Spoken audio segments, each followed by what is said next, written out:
Hello friends, welcome to Salesforce Semantics video session 240. So basically in today's video, we will actually try to understand how we can do the creation of derived fields in SAQL. So we already learned in our previous session how we used to derive fields in the recipe as well as on the data flow itself. But here we will try to understand how that can be done on the recipe part. We will of course take the reference of this document, like this document always needs to be there with you.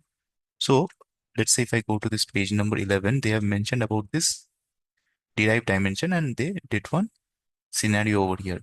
So we will also replicate this. Maybe we may not take the exact field which they have taken, but through a different field which we have in our data set. Okay. And if time permits, maybe I can also help you to walk through the case when statement. So in the derived fields, it's not that difficult. It's a very basic derived fields which we are going to write in SAQL. But the main challenge comes when you write for the case when statement. It's not even a challenge right now because we already have done those case when on the recipe section as well as on the data flow. But yeah, we will just go through that as well on the SQL side. So going to Analytics Studio, going to the browse section, here I have this particular data set, which is opportunity SQL data set. Now I will directly go to the values table.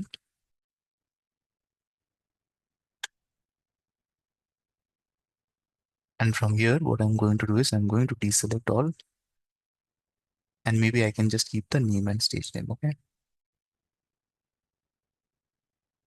And yeah, I can also bring the opportunity type.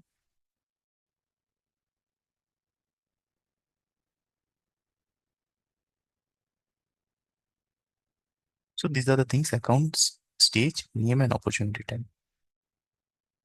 What I will do is I will directly go to the SQL statement, and let's say I want to fetch a particular derived field which will show me both the name and opportunity type.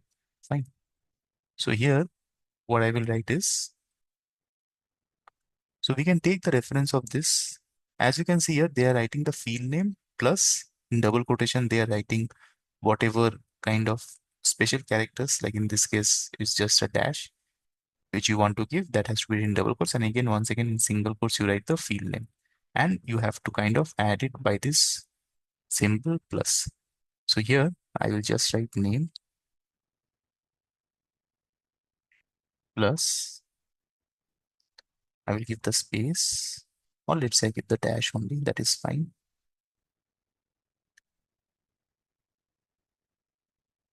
And I will give type as, let's say, right, name and type. Okay. And I will run the query.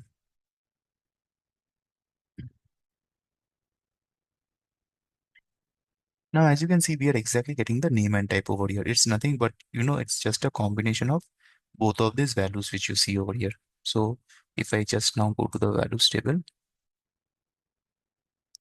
here if you see, like we have the name, we have the type, and basically both the things got merged together. Fine. So here is the complete list,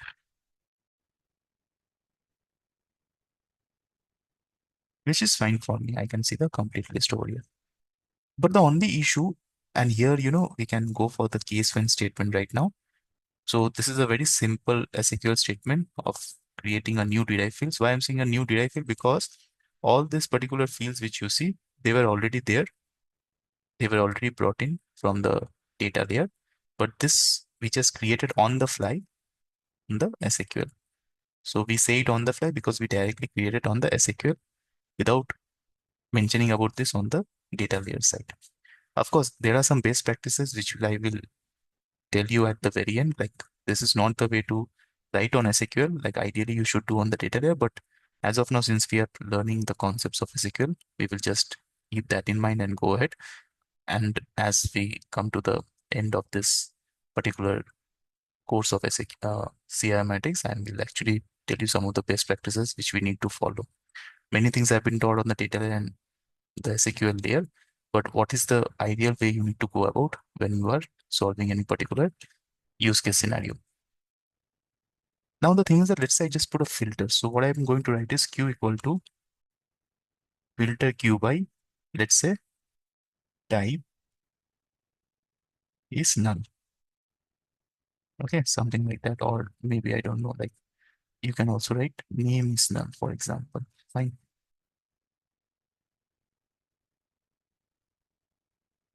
Okay, there is no record where the name is not there. Let's say I go for type is null.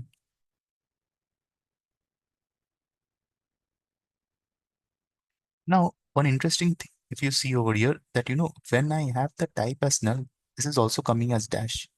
So ideally, it's showing me as dash, which means it's a null. But in Salesforce Semantics, on the table side, we see it as dash. So for example, right now, if I go to the values table, you can see it's coming as null or dash. And of course, I should have brought in the opportunity ID, not the account ID. But anyways, let's focus on this one. Now, in this kind of scenario, I think you must remember that we already did one of the scenarios where we have properly mapped the name and type. So let's say I quickly go to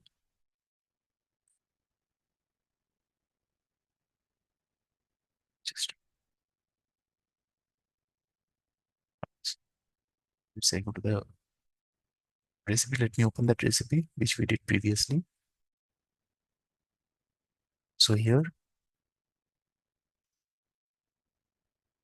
into the data flow and recipe section, I have this pre-session 11 where I helped you to understand about all the data fields which we do while creating, I mean on the recipe side. So here, if you see, this is the whole thing, okay? So this particular thing which we have written, this particular syntax, if we do it in this manner, then basically it will always show you the name and type. Something which we did on the recipe as well as on the data flow side as well, the case when statement. So ideally, when you just combine name and type, if the type is null, automatically what happens, the complete result comes as null as well. That is something which happens on the data layer side as well. You can always watch the first few sessions to understand that concept. Now, that same thing we are facing on the SQL side as well. And here we have to apply the case when statement. So again, we will learn the case when statement. It's nothing, it's just the same as we did on the recipe as well as on data flow. The syntax actually matches more of, you can say, data flow rather than recipe. But yeah, we will just check this one right now. So here what I'm going to write is case when type, sorry, case when type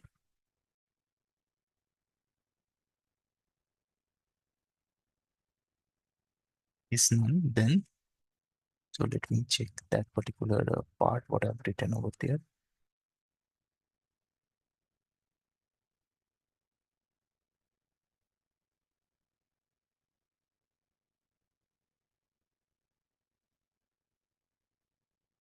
So case one type is null. So here that is what I'm doing. Case one type is null. Then I'm mapping the name.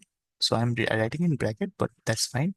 Here I can also write bracket, but as of now I am giving dash as well. Not an issue. Then name. So basically then it will be just name, else it will be name and type. Okay. So then I will just write name, else it will be name plus type. And now what I will do, I will just run this query. So here's some mistake I can see. Let's review this. What is the issue over here? So name as name and type. Okay.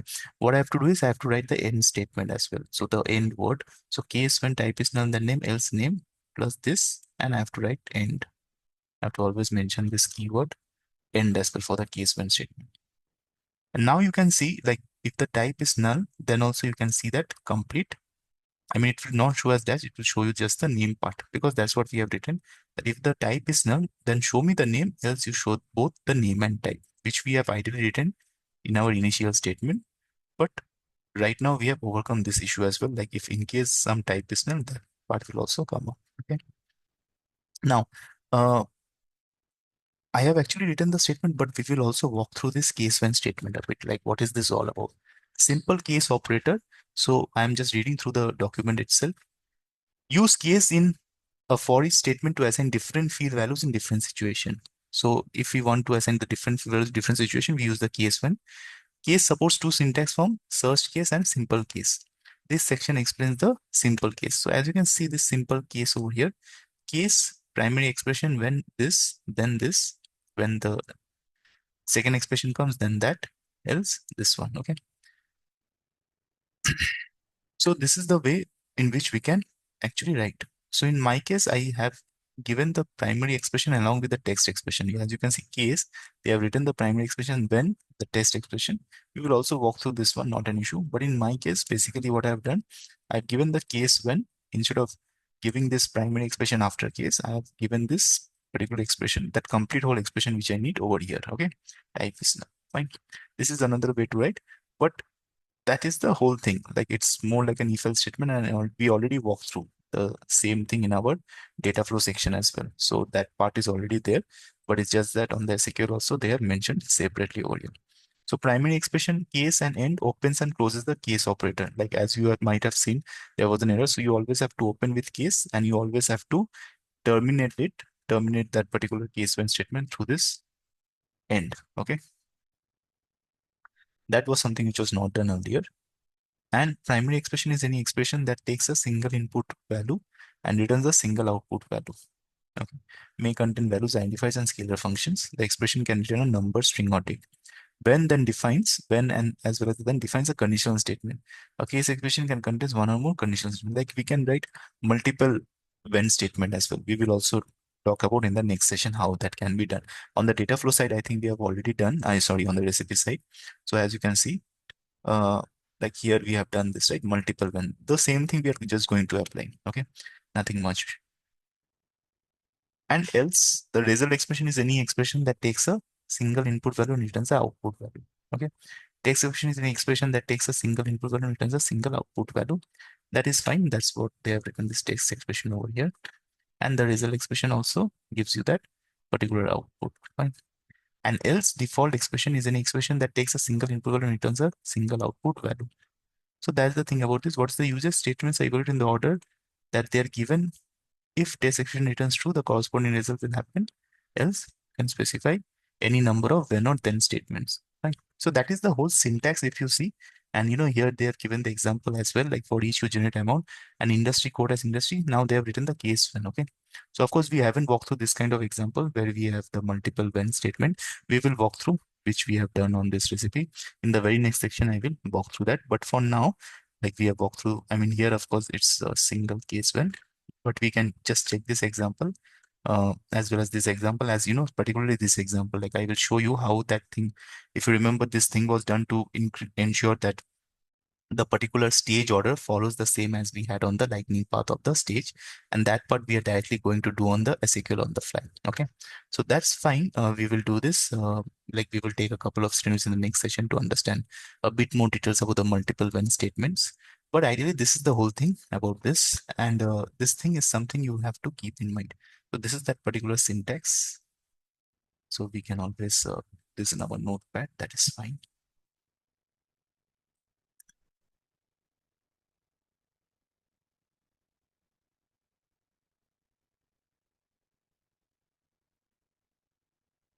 And yeah, that is all about this video. Just wanted to explain you about this derived field section, which we have, the derived dimension, how we can just combine both of them. And after that, of course, the case when, how we can apply the case when and ensure that certain things maps are properly. In this case, it's just a name and type. And we will just cover like a couple of more scenarios in our next session. So this was all about this video, just to help you understand about how to create a derived field, especially when I say derived field is the derived dimension on the SQL side on the fly, and of course how we can also operate the case when statement when required. Okay, and we understood the complete syntax and the meaning of that syntax as well. Fine.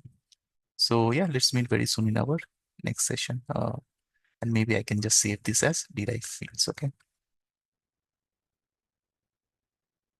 So simple derived field, something like that. And I can save it in my SQL then or SQL. That is fine. Okay. Okay. Fine. Thank you.